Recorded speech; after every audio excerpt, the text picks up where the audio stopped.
Hello, welcome. It's Neil Dugan here, the 30-day depression challenge, and today we're going to talk about the real practical things that you can do if you find that you're actually in a state of anxiety. So this is could be in a very low state of anxiety, or it could be in a very deep state of anxiety. So if you're somebody who tends to mainly be anxious, that is your predominant form, well then you're going to find yourself actually in this state, fully in terms of what we're talking about here. For other people, they might just find that they're in this state of anxiety whilst they're in amongst of either a fast or manic phase, or indeed a depressed phase.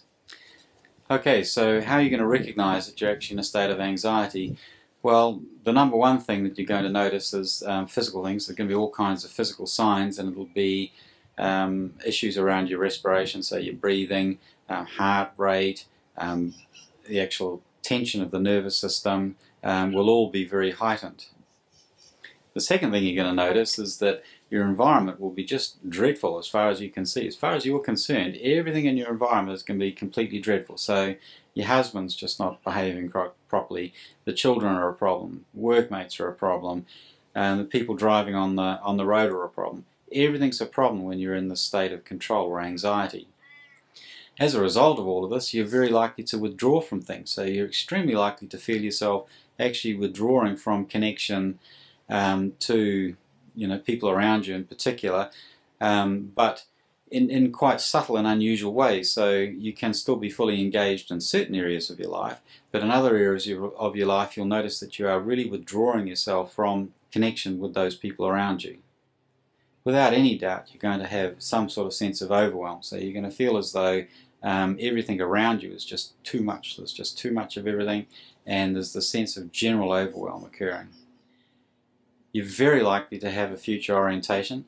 It's not essential that this is the case, but for many people in most situations there's going to be a future orientation. So there's some concerns about what's actually happening in the future.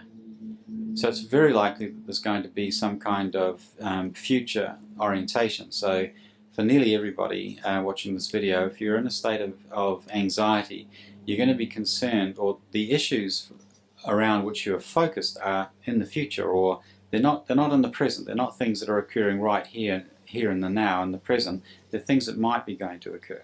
Lastly, and this might not sound very nice what I'm saying, but an inevitable result of this is that your concern for other people will be diminishing. So there's an inherent sense of self-interest, of selfishness within this part of the cycle. So if you're dwelling, and if you're sort of sitting a lot inside this anxiety bubble, then your care and concern for those people in the environment will be much, much lower.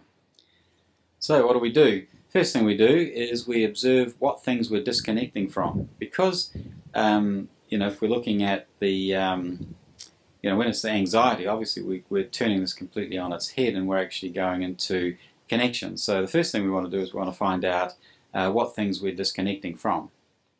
Have a look at what the feelings are as you're actually going into that disconnect. So what are the feelings associated at the moments that you go into disconnecting from these parts of your environment?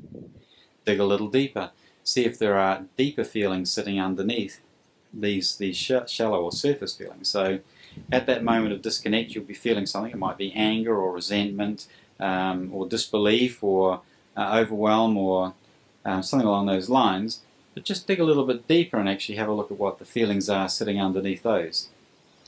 See if you can find distractions which are sitting in front of your ability to observe these disconnections. So if you're somebody who's anxious a lot, then you're unlikely to actually be able to see these disconnections very well at all. In fact, they'll be quite hidden from you. So have a look at what things might be finding their way into interrupting or interfering with your perception. So have a look very, very carefully for how issues of disconnection are actually being distracted from your view. Once you've got all that data, you've got to ask yourself the question, well, just how comfortable is it to be in the state of anxiety? Am I enjoying the state of anxiety a lot? Do I enjoy actually blaming everything in the environment? And of course, just how comfortable is it not to see the suffering? So we're talking about these layers of suffering sitting underneath the disconnections. and have a look in there, and just how comfortable am I having all of that suffering being hidden as well. So is it more pleasant to actually allow that suffering to be buried? So the way out, having determined all of these things, is you look at it and you say, actually, you know what, I'm not comfortable about actually hiding these things. I'm not comfortable about it all being buried. I want to change. I want to move from anxiety and control. I want to move from that to a state of connection where I actually re-engage, or perhaps engage for the first time, fully with my environment, fully with my children, fully with my husband, fully with the people around me. So you make this choice consciously. You say, I wish to make a connection with whomever it is, or whatever it is for that matter. This needs to be very specific. So we're talking about, I choose to make a connection to person X, and perhaps person X under certain circumstances. So I wish to make a connection with my husband during meal times. That might be a nice way of actually concentrating the intention down to a place where you can actually physically do the thing.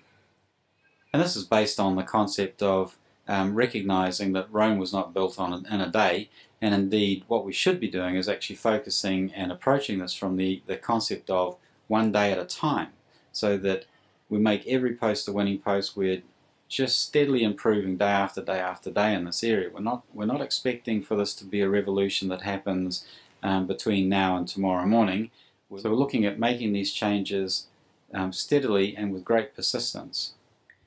So how do we do this connecting? Well, we go into our heart. We actually look into our heart and we find the love that's sitting in our heart, and we associate that love with the object of our connection. So it might be our husband.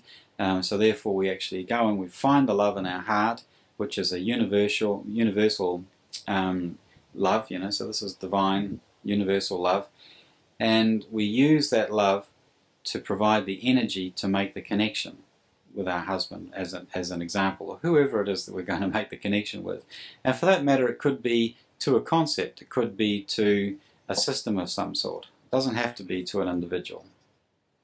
So with all of this love that's flowing now from the heart into this connection with whatever or whomever it is that that you're focusing on, really work at this point to allow selflessness to drive the connection as well. So we've got the love as providing the energy, and the mode of operation that we're actually working with here is selflessness. So we talked earlier that anxiety is essentially a selfish process, and so to become you know, somebody who's fully connected, what you have to do is you have to operate from a state of selflessness.